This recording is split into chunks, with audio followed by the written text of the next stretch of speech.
Here at home, thousands of people crowded the sunken gardens at the Santa Barbara Courthouse to celebrate Easter Sunday today. That's where we find News Channel 3 reporter Elise Martinez, and she's live with more on the celebrations. Hi, Elise.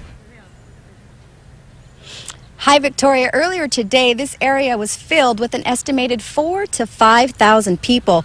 The annual Easter service is organized by Calvary Chapel of Santa Barbara, and there's always a pretty big turnout, but this year the church got a little extra help from Mother Nature.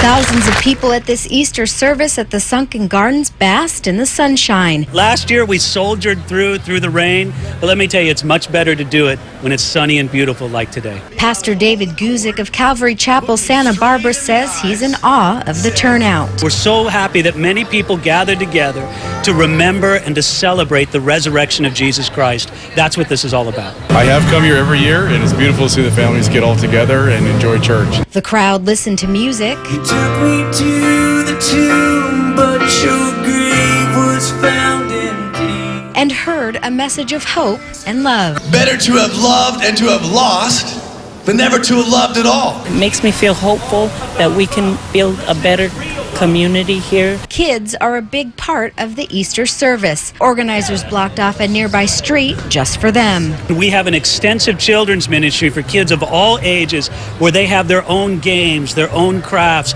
their own songs, their own message, and it's something that is sort of the highlight of Easter for many of those kids.